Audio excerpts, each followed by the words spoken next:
Hello, I'd like to talk to you today about why informed consent is a myth.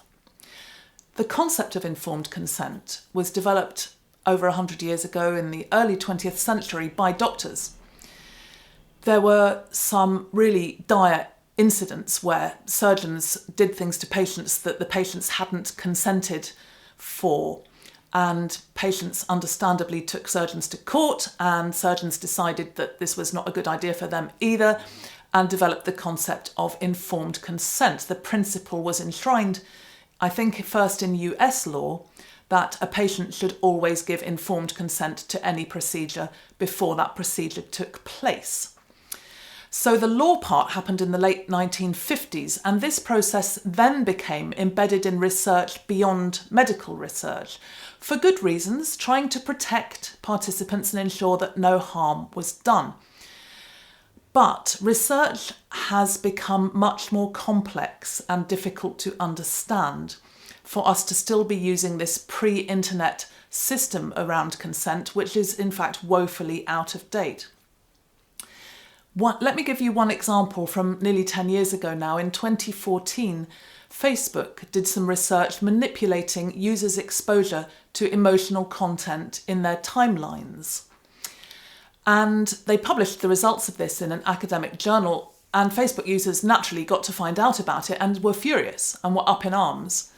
And Facebook's response to that was, but you gave us consent when you ticked yes to the terms and conditions of using Facebook.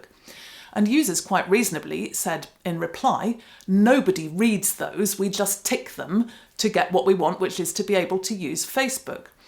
And the users pretty much won the argument, and the journal where the article was published had to print an editorial correction, making this clear. That's just one example. There are lots and lots of examples.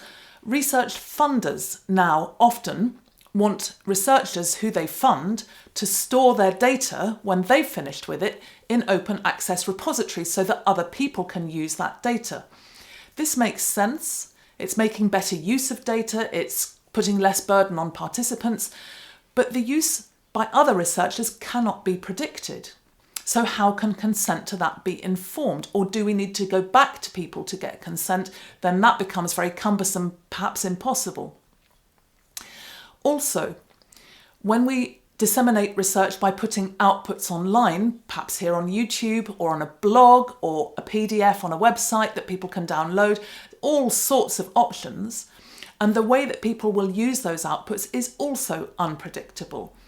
There is a theory that in the end you could take the output off the internet, but if people have been able to download it or archive it in one of the systems such as the Wayback Archive, then it can't be taken away completely. And for all of these reasons, the principle of informed consent is pretty much a myth in most cases now. But here's what I think we should be doing instead. I think we should support potential participants, people who are thinking about taking part in our research. We should support them to assess any risks that they might face from taking part in our research and support them to make the best decisions for their own unique circumstances. I was talking recently to a doctoral researcher who was studying the impact of a repressive regime currently in the world, and that researcher was having pressure put on them by their supervisors to publish their findings. But the researcher was explaining to me very clearly exactly how their own life would be in danger if they did so, and asking my advice on how to manage the pressure from supervisors to publish. They're a doctoral student, they want to please their supervisors, but clearly they also don't want to end up dead. Human beings are often better at assessing the risks to themselves and making their own best decisions.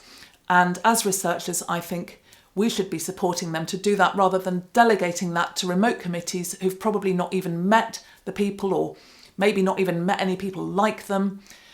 In my view, this is how we need to change the system.